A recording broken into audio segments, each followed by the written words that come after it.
আসসালামু আলাইকুম। কেমন আছেন সবাই? আশা করি সবাই অনেক ভালো আছেন। আমাদের আজকের আলোচনার বিষয়বস্তু ইরান ইসরায়েল যুদ্ধ কি মালহামা বা তৃতীয় বিশ্বযুদ্ধের সূচনা? এ বিষয়ে কোরআন ও হাদিস কি বলে? তো চলুন আমরা আজকের আলোচনা শুরু করি। বর্তমান সময়ে মধ্যপ্রাচ্যে যেভাবে অস্থিরতা দেখা দিচ্ছে, বিশেষ করে ইরান ও ইসরায়েলের মধ্যে চলমান সংঘর্ষ, তাতে অনেকেই ভাবছেন এটা কি শেষ যুদ্ধে রূপ নিচ্ছে?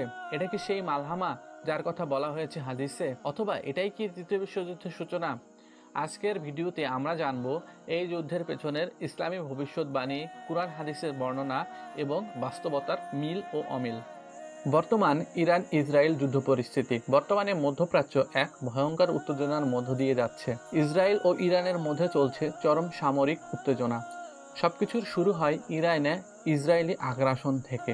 ইসরায়েল পরিচালিত ব্যাপক বিমান ও তীক্ষ্ণ হামলায় ইরানের পারমাণবিক স্থাপনা, ক্ষেপণাস্ত্র উৎপাদন কেন্দ্র, মিসাইল ডিপো ও মিলিটারি কমান্ড সেন্টার লক্ষ্য করা হয়েছে, যার মধ্যে নাতানজ ও ফোর্ড কেন্দ্র রয়েছে। প্রায় ১৫০টি স্থানে আক্রমণ চালায় ইসরায়েল। ইরানের প্রত্যাঘাত। ইরানও আকাশে প্রায় ৪০০টির মতন ক্ষেপণাস্ত্র, যা ব্যালিস্টিক ও হাইপারসনিক, নিক্ষেপ করে। এটি ৯০% পর্যন্ত ইসরায়েলের আকাশ প্রতিরক্ষা ব্যবস্থা আত্মসাৎ করেছে, তবে কিছু রকেট আঘাত হানতে সক্ষম হয়েছে। ইসরায়েলের বিভিন্ন শহরে ২০ থেকে ২৪ জন নাগরিক নিহত হয়েছে।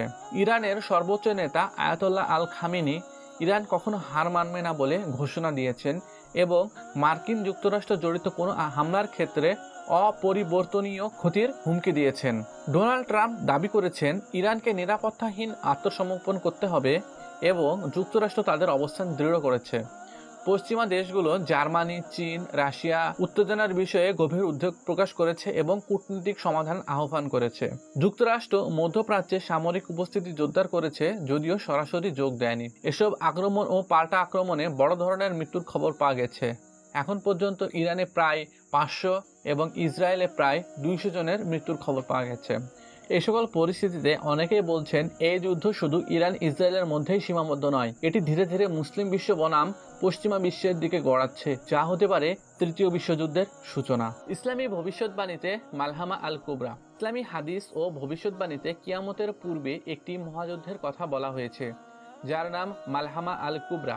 মালহামা শব্দের অর্থ হলো বিশাল রক্তক্ষয়ী যুদ্ধ। এটি হবে এমন এক সংঘর্ষ যেখানে লক্ষ লক্ষ মানুষ মারা যাবে এবং মুসলিম বিশ্বের ভবিষ্যৎ নির্ধারিত হবে। সহিহ মুসলিম ও অন্যান্য হাদিসে বলা হয়েছে, তোমরা রোমের বা পশ্চিমাদের বিরুদ্ধে যুদ্ধ করবে। রোম তখন সর্বশক্তি নিয়ে সিরিয়ার দিকে অগ্রসর হবে। মুসলমানরা সম্মিলিতভাবে তাদের প্রতিরোধ করবে এবং শুরু হবে মালহামা আল কুবরা। তারপর আসবে দাজ্জাল। এটি সহিহ মুসলিমের 2897তম হাদিস। এখানে রোম বলতে মূলত বোঝানো হয়েছে ইউরোপ বা পশ্চিমা শক্তিকে। হাদিস অনুযায়ী এই যুদ্ধ হবে শাম, বর্তমানে সিরিয়া ও এর আশেপাশে অঞ্চলে। হাদিসে আরো বলা হয়েছে এই যুদ্ধে মুসলমানদের নেতৃত্ব দেবেন এক মহাপুরুষ, যিনি হবেন ইমাম মাহদী আলাইহিসসালাম। এই যুদ্ধের মাঝখানে ঈসা আলাইহিসসালাম পৃথিবীতে অবতরণ করবেন এবং দাজ্জালকে হত্যা করবেন।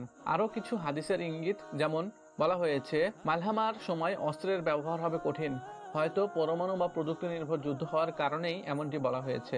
এছাড়াও মুসলমানদের মধ্যে প্রথমে বিভাজন থাকবে, কিন্তু মুসলমানেরা পরে ঐক্যবদ্ধ হবে। এই যুদ্ধ হবে দ্রুত গতির, ভয়াবহ এবং বিশ্বব্যাপী এর প্রভাব থাকবে। বর্তমান যুদ্ধ পরিস্থিতির সঙ্গে হাদিসের মিল ও অমিল। প্রশ্ন হচ্ছে, বর্তমানে ইরান ও ইসরায়েলের মধ্যকার যুদ্ধ কি সেই ভবিষ্যৎবাণীকৃত মালহামা আল কুবরা?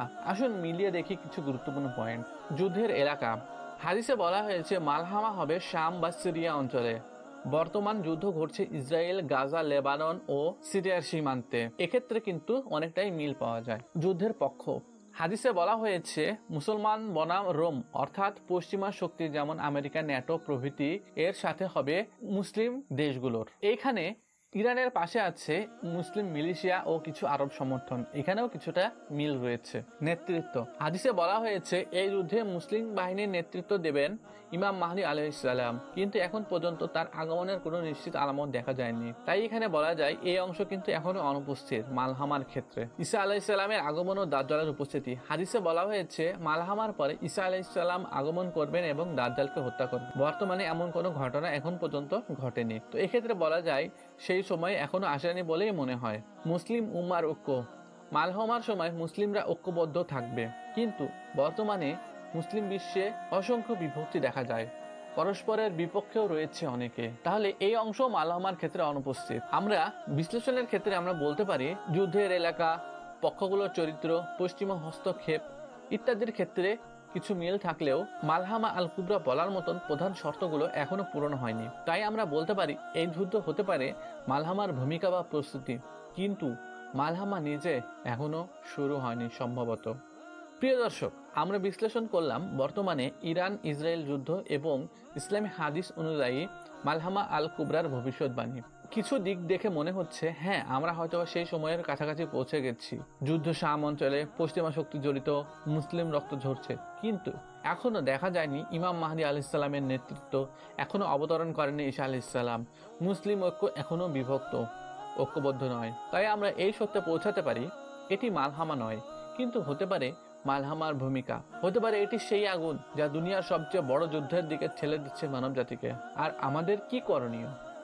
দুনিয়ার অস্থিরতা দেখে হতাশ না হওয়া, বরং বেশি বেশি করে তওবা করা, নামাজে স্থির হওয়া, আল্লাহর পথে ফিরে আসা।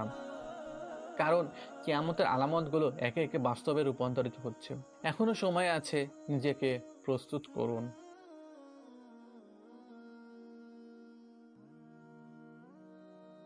আল্লাহ আমাদেরকে সঠিক বুঝ দান করুন এবং শেষ যুদ্ধে আল্লাহর সৈনিক হওয়া তৌফিক দান করুন।